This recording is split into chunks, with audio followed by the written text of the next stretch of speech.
और पूरे देश को इस बात की तकलीफ है जो हमारे लोकसभा के अपोजिशन लीडर के ऊपर और चेयरपर्सन के ऊपर इस तरीके के इल्ज़ामात लगाए गए और उनके ऊपर केस लगाने की कोशिश की जा रही है। ये बड़ा दुर्भाग्यपूर्ण बात है। एक आदमी जिसे लोकतंत्र में लोग उसे जिताते हैं, 100 के करीब मेंबर ऑफ पार्लियामेंट उसके साथ खड़े होकर जीतते हैं और वो सारी पार्टियां सहयोग करके उसको लीडर नियुक्त करती हैं। मैं समझता हूँ सबसे बड़ी अदालत में एक बंदा पास हो जाता है तो फिर आके उन चीज़ों में इनको उलझाया जाता है जिसका कोई मतलब नहीं है। दोनों पक्षों को, पक्ष हो या विपक्ष हो, दोनों पक्ष जो है देश की बहादुरी और बेहतरी के लिए, एक से कोई कोताही होती है तो दूसरा उसको करेक्ट करने के लिए विपक्ष काम करता है। इधर क्या है कि लगता नहीं विपक्ष है कौन है, लगता है कि ये खुद ही फैसला कर लेंगे पक्ष वाले। तो दिस इज वेरी अनफॉर्चुनेट और ये दुर्भाग्यपूर्ण बात है हमारे मुल्क के लिए, हमारे देश के लिए, हमारे इस लोकतांत्रिक कंट्री के लिए जो सबसे बड़ा लोकतंत्र है पूरी दुनिया में। ये मैं कह सकता हूं कि दुनिया में सबसे बड़ी कहीं डेमोक्रेसी है तो वो हमारा देश भारत है, हिंदुस्तान है। अब इसी देश में अपोजिशन को आप, विपक्ष को आप, पक्ष जो है उसको इस तरीके से पावर का मिसयूज करके, दुरुपयोग करके, तो मैं नहीं समझता कि अपनी निकता चुनी सुनना चाहते हैं। Criticism they don't want to listen any criticism, बिल्कुल नहीं सुनना चाहते। यही का अनफॉर्चुनेट है। जब आप क्रिटिसिज्म नहीं सुनोगे आप ना तरक्की कर पाओगे, ना लोगों की बेहतरी कर पाएंगे, ना बहबूदी कर पाओगे, ना लोगों के काम हो पाएंगे। जब विपक्ष नहीं सुना पाएगा, विपक्ष को बंद करोगे, विपक्ष को जेल थानों में भेजोगे, तो मैं नहीं समझता who will fight in the parliament assemblies. कौन लोग इनका अपोज करेंगे और इनके मसले। कांग्रेस ने एक बात, अभी मिलिटेंसी का मसला था उग्रवाद या जम्मू कश्मीर में कहीं भी हो, कांग्रेस ने एकजुट होकर कहा कि हम सरकार के साथ हैं मिलिटेंसी को क्रश करने के लिए, देश के लिए हम बिल्कुल उनके साथ सहयोग में हैं। तो ये सहयोग जहां इनको चाहिए हमारा है, पार्टी का है, पार्टी दे रही है। अभी यहां कठुआ के हालात देखिए, बंदा को पकड़ा नहीं गया, जो हालात बने जिस तरीके से, और कितने हमारे जवान और कितने हमारे सिविलियन जिनका कत्ल हुआ, जिनको मारा गया, जो शहीद किए गए। अब पूछना चाहता हूं कि उन लोगों को, उनके पीछे हमारी कांग्रेस के सारे लोगों ने कहा कि हम सरकार के साथ है, आप इन कल्प्रिट को, इन लोगों को पकड़िए, मारिए, सजाएं दीजिए, हम आपका सहयोग करने के तैयार हैं। तो दूसरी तरफ देखो कि इनका अपना रोल क्या है। अभी ये ऑर्गेनाइजेशन बनी है, अभी 10 साल हो गए, 11वां साल इनका चल रहा है। अभी याद आया राहुल जी ने ये किया है, सोनिया जी ने ये किया है। मतलब है कि जो कर सकते थे इनसे नहीं हुआ, आखिर कहां पहुंच गए। ये इनकी हार है, ये इनकी जीत नहीं है। यह हार क्लियर कट हार है कि जब इतनी बुखराहट में पहुंच गए आप लोग। I am very sorry. और मैं कहूंगा कि इस बात के लिए इसको विड्रा करें, इसको पीछे ले जाए, अदरवाइज इस मुल्क में बड़ी जो एजिटेशन चलना शुरू हो गई है। आप जानते हैं कि मुल्क बनाता भी है, मुल्क हटाता भी है, मुल्क दफा भी कर देता है जब ये हालात ऐसे बनते हैं। तो इसलिए इस किस्म की जातियां कांग्रेस क्या पूरा देश इसको बर्दाश्त नहीं करेगा। और इसके विरोध में आज हम आपके साथ आए हैं। तो हम सहयोग करना चाहते हैं कि हमारे लीडर को, हमारे नेताओं को किसी किस्म की कोई हरासमेंट किसी किस्म की नहीं की जाए। और इसका अगर नतीजा इन्होंने फिर देखना होगा तो अच्छा नहीं रहेगा। धन्यवाद। चौधरी साहब क्या देखते हैं कि कुछ दिनों बाद प्रधानमंत्री का यहाँ पर उनका यहाँ आना, उन्होंने प्लान करने होते उल्टे सीधे। उनको याद आया कि एक प्लान रह गया, मैं वापस चलता हूं। ये जो आपने रात को सुना। और दूसरा नंबर, जम्मू कश्मीर में क्यों आना है? जम्मू कश्मीर को तो शिकंजे पे चाड़ा हुआ है, और इतना शिकंजे पे चाड़ा हुआ है, आप सोच नहीं सकते कि आज सारे एमएलएज, मैंने उनको कहा पिछले दिनों, बजाय आप आलतू फालतू के झगड़े में, पहले स्टेट तो बना लो।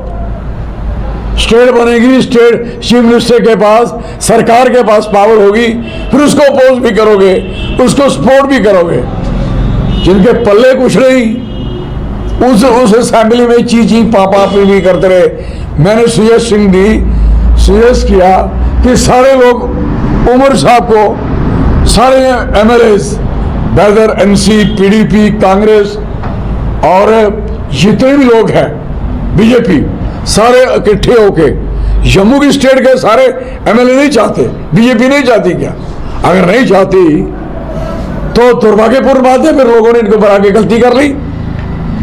लोगों ने सोचा था कि बनेगी, स्टेट बनेगी, ये बनाएंगे तो हमारे बच्चों का, हमारी नौकरी का, हमारी जमीन का जो हमारा सत्यानाश हो रहा है उसको बचाया जाएगा, स्टोर किया जाएगा। तो वो मैं कह रहा हूं कि आप चीफ मिनिस्टर साहब को लीजिए, और 19 को आ रहे हैं, मैंने कहा था 19 को आ रहे हैं, ये मैंने 2-3 दिन पहले कहा, आ रहे हैं सारे वहां जाना। वो 19 वाला ही कैंसिल हो गया। अब दिल्ली चले जाओ, दिल्ली चले जाओ ना, सारे जाओ ना, और स्टेट बनाइए। जो काम करने वाले हैं उस पर ध्यान नहीं है सरकारों का, जो सरकार है मेन, जो काम नहीं करने वाले उनकी तरफ ध्यान बहुत है। नहीं कोई अपोजिशन, कोई बंदा सामने पैदा ना होना चाहिए, इतने इक्विस्टिक है, इतना इनका घमंड है। तो घमंड तो रावण का नहीं रहा ना। राम की सेना बनते हो तो लगता नहीं कि राम का काम आप कर रहे हो, आप तो रावण का काम कर रहे हो ना। और रावण का काम करने वाला आदमी दुष्ट, जैसे ये बोलते हैं दुष्ट, वो कभी भी कामयाब नहीं हो सकता। जो हालात ये बनाना चाहते लोग, इतने फुलिश नहीं है, बेवकूफ नहीं है। पॉलिटिकलाइज किया जा रहा है हर इंस्टीट्यूशन को, और कोई आदमी उम्मीद नहीं रख सकता मैं कहीं जाके अपनी दरखास्त दूंगा तो मेरा बचाव होगा। आप कठुआ के किसी भी मसले जिले पे बात करोगे, रियासत पे बात करोगे, प्रोविंस पे बात करोगे, समूचे जम्मू कश्मीर की बात करोगे, तो आप देखोगे कि हमारे जो हालात हैं कितने डाउन के हैं, हम कितने डिग्रेड हुए हैं। जम्मू कश्मीर के लोगों को तो कहते हैं ये सारे लोग ही चोर हैं। पूरे देश में ऐसा माहौल बनाया हुआ है, हमने बिल्कुल तोड़ फाड़ दिया इनका सब कुछ। कितनी नफरत है हमारे लोगों के साथ। I am very sorry for that. इतनी नफरत मैं नहीं समझता किसी के साथ हो सकती है। ये नफरत, ये रूप, जब ये नफरत इकट्ठी होगी ना तो इनको कितना उल्ट जवाब मिलेगा। बदनसीबी है, वेरी अनफॉर्चुनेट है। और जम्मू में, बन भी जम्मू में रहे हैं, और खासकर कठुआ तो महान बन चुका है इस मसले में। कठुआ के लीडर लेके जा रहे थे, जो काउंसलर पकड़ के, आओ मैं तेरा आपको बनाता हूं, बोर्ड बना दे। मैं हैरान होता हूं कि ये लोग अपने बच्चों के खुद कातिल बने हुए हैं, खुद। अब कठुआ में जिस तरीके का इंडस्ट्रियलाइज किया जा रहा है, इंडस्ट्रियलाइज, अपने अपने मोबाइल में दबाइए किल्ली, अभी तो सारी इंडस्ट्री चली नहीं, दबा के देखिए आपकी एयर क्वालिटी का क्या हाल है। तो आने वाले समय में क्या जम्मू, हमारा कठुआ ये बर्दाश्त कर पाएगा? और दूसरा उसके नंबर पे आइए, कितनी शराब, मैं कहता हूँ जो देसी शराब बेच रहे हैं उनको पकड़ के आप बड़ा पार, इनके कोठे तोड़ दिए, मकान तोड़ दिए। मैं विरोध करता हूं इस बात का। मुझे बताओ उसकी शराब से बंदे मरे ना मरे, चिट्टे से कितने मर रहे हैं? आपने खुद इतने लाइसेंस आपने बांटे हैं, हर 100 मीटर पे ठेका खोला है, तो वो सांसी वाले ठेके में क्या तकलीफ है? मैं बड़ी तो प्रॉब्लम, उनको भी लाइसेंस दे दो ना, आजकल लाइसेंस बन रहे हैं, उनको भी लाइसेंस दे दो, उनकी वो डिग्री चेक कर लेना, वो डिग्री कोई आगे पीछे ना हो जाए, यही बात है ना। अदरवाइज तो आप चाहते हो कि उनकी बंद हो जाए शराब, हमारे वाले बंद होगी, ज्यादा बिके, चिट्टा आप नहीं रोक पाए। मैं आपको बताता हूँ, रात को मुझे एक माँ फोन करती कल्याणपुर की, रो रही थी, मेरा बच्चा हॉस्पिटल में तड़प रहा है। मैं फिर उसको फोन किया प्रिंसिपल साहब को, मैं सब क्या है, कहता सर ड्रग है। मैं बताइए क्या हाल है, कहता सर इतना बुरा हाल है, मैं कितने केस डेली ड्रग के आते हैं कठुआ हॉस्पिटल में, आप सोच भी नहीं सकते। कहता मैं खुद दुखी हूँ, बच्चों वाला हूँ मैं, रियली ये डॉक्टरों को भी इस बात का दुख लगना शुरू हो गया, हम किसके इलाज करेंगे। और इतना इस चीज की तरफ ध्यान नहीं जा रहा। पकड़ते किसको, जी इससे 50 ग्राम पकड़ी गई, इससे 10 ग्राम पकड़ी गई। तो आपके पास क्वांटलों की क्वांटल कौन लेके आ रहा है, पान कौन रहा है, एक खला कौन रहा है, और आ कहां से रही है, जिम्मेवार कौन है। इसमें सारी रिस्पांसिबिलिटी जो है ये होती है होम की। होम किसके पास है, इसकी बड़ी क्लैरिटी है, इसी दिल्ली के पास है, बीजेपी के पास है।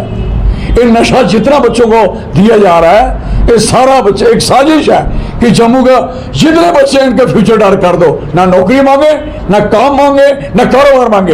एक भी इंडस्ट्री कठुआ के आदमी की नहीं लगी, और जिनकी लगी थी उनकी भी बंद कर दी इन्होंने। और जितनी भी इंडस्ट्री लगी आउटसाइडर की लगी, और मैनेजमेंट भी आउटसाइडर की लगी, और मजदूर भी आउटसाइडर का लगा, और एक भी आदमी इलाके का नहीं लगा। For the mean of that industry जिस एरिया में लगी उसको नहीं फायदा हुआ, प्रोविंस को क्या फायदा, स्टेट को क्या फायदा। और पूरी तो चीजें हमारी बर्बाद हो चुकी हैं। समय ध्यान से देखे, वाइल्ड लाइफ सेंचुरी एक बसंतपुर, दूसरी वाइल्ड लाइफ सेंचुरी जसोटा, आपने दरिया भेज दिए। वाटर बॉडी की बात करते हो आप, है किसके लिए वाटर बॉडी है, मैंने वाटर बॉडी है जहां के लोकल के लिए, अदरवाइज आउटसाइडर के लिए कोई वाटर बॉडी नहीं। उसको मिट्टी डलवाई गई, उसमें जाओ पता करो, पहले मिट्टी डलवाई फिर उसको क्लियर किया, नहीं ये जमीन वाटर बॉडी नहीं है, इट्स एवोल्यूशन। चौधरी साहब लगभग 7,500 कनाल भूमि जो आंकड़े हैं उसका सीधा चुकिया गया, जिसमें रेजिडेंशियल है, कुछ कमर्शियल है, कुछ इंडस्ट्रियल है। क्या देखते हैं क्यों कठुआ की आबो हवा को खराब करने का प्रयास किया गया। नशे की आपने बात की, लेकिन अफसोस असेंबली में ना नशा डिस्कस हुआ, ना डेली लोग, ये कोई जम्मू नेता नहीं जम्मू के, ये तो पहले जो मजाटी में जम्मू में जीते हुए हैं वो तो है नहीं इधर, वो इनके है नहीं। और जो एक दो बेवकूफ जीते हुए बेवकूफ, वो बेवकूफ ही बन रहे हैं उधर, है। I am sorry for that. MLA का काम है represent the people, represent the area, represent the state. आप फजूल चीजों पे लड़ोगे, मैं उसको गाली दे, माँ बहन की गाली दे रहे हैं, लानत है। I am sorry. इसलिए लोगों को सोचना पड़ेगा, प्योरली कांग्रेस के साथ चलो। मैं कहता हूं, मैं कठुआ के लोगों को कहना चाहता हूं 100% हमारा सहयोग करो। मैं लिख के देता हूं, आपको कोई भी कमी रहे हम अपनी गर्दन कटा के दे देंगे, आप साथ तो दो। साथ देते हो जब इनका, जो आदमी ना ए जानते ना जड़ जानते हैं, ना कठुआ की, इनको गांव के नाम नहीं पता है, तो बंदे के नाम पता होंगे क्या, इंसान के नाम पता होंगे क्या, मुश्किलें पता है इनको क्या, तकलीफें पता है इनको क्या। ये सारे एक ही बंदे की ऊपर से ऑर्डर आ गया, लोगों जिताओ, अब ले लो, लोगों स्मार्ट मीटर ले लो, जहां मर्जी पौवा मांग लो, चिट्टा जिस जगह से मांग लो। घर में आपकी चोरियां और तगड़ी तगड़ी चोरियां हो रही हैं, दिन दिहाड़े हो रही हैं, बच्चे की पता नहीं डेड बॉडी कब आ रही है। और ये ऐसे हालात अगर भुगतने हैं तो आई एम सॉरी, मैं कठुआ के लोगों को कहूँगा कि सारे लोग हमारे चिंतित हैं, हम सब चिंतित हैं, और इस चिंता का विषय है। इसके लिए हमें प्रयास करना चाहिए कि हम इन सारी चीज़ों को कैसे रोक सकते हैं। इलेक्शन के जरिए रोक सकते हैं, इलेक्शन के बगैर भी रोक सकते हैं, असेंबली के जरिए रोक सकते हैं। अब असेंबली में कुछ नहीं होगा, क्योंकि चीफ मिनिस्टर के पल्ले कुछ नहीं है। वो ना केएस बंदे की ट्रांसफर कर सकता है, केएस की, केपीएस की, आईएएस आईपीएस की तो छोड़ दो। जब एडमिनिस्ट्रेटिव झुंड उनके कब्जे में नहीं है, हाउ ही कैन वर्क, वो कैसे काम कर पाएंगे। I am sorry for that. इसलिए स्टेट को रिस्टोर करना सबसे इंपॉर्टेंट है, और स्टेट रिस्टोर हो जाए तो बहुत बड़ी बात है। हिंदुस्तान में अभी भी जे तक 371 लागू, इवन के गुजरात में है, गुजरात में कोई भी आदमी आउटसाइडर नौकरी नहीं ले सकता, लेकिन जम्मू कश्मीर हमारी नौकरी कोई भी ले सकता है। I am very sorry. शे के शे वाइस चांसलर 100% 6 की 6 यूनिवर्सिटियां जम्मू की, सारी जम्मू की यूनिवर्सिटियां 6 के 6 आउटसाइडर लग गए। मुझे बताओ, जिसकी पावर चपरासी से लेके ऐसे प्रोफेसर तक है, वो हमें भी देगा क्या? हमें देंगे? अब ये पानी बैराज का छोड़ा है, पहले हमारा दरिया चला गया रंजीत सागर डैम में, हमारा 60% पानी है हमारे लोगों का, कठुआ के लोगों का, जम्मू कश्मीर के लोगों का 60% पानी, कोई डैम नहीं इनका, ना रंजीत सागर डैम, उसके बाद बैराज बन गया। अब जाके बैराज में अगर कठुआ वालों, मीडिया वालों, मैं आपको कहूंगा कल सुबह सारे जाओ, जो कठुआ का गेट है पानी देने का, जहां से पानी कठुआ की नहर में आएगा वो हाइट में है, और पंजाब का गेट जमीन पे है। जब तक पानी यहां नहीं पहुंचेगा कठुआ की नहरों में पानी नहीं आएगा। किसने पैसे खाए? आप उनको पूछ रहे हो गबन किसने किए, तबाही किसने की? ये कौन लोग हैं जिन्होंने कैंचियां काटी? जाके चाहिए, हमें सिर्फ हमारी जमीनें डोबोगे, हमारे बंदों को तबाह करोगे। और जितने बच्चे रंजीत सागर डैम में लगे हुए हैं सबको बठिंडा, पटियाला, गुरदासपुर, अमृतसर और पंजाब के कोने कोने में लगाए चपरासी सारे हमारे यहाँ के, जिनके डैम ओस्टी थे, एक आदमी भी बेचारा नहीं बच पाया।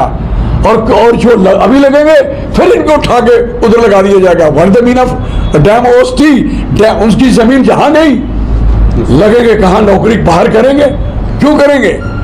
और ये हमारे लोगों की हालत है। तो इसलिए हम लेक ही बनाते रहेंगे। एक लेक हमने बनाया रंजीत सागर डैम है, उसमें बना प्लान ने 450 करोड़ का नहीं चलने दिया, दूसरी लेक अब इधर आ गई।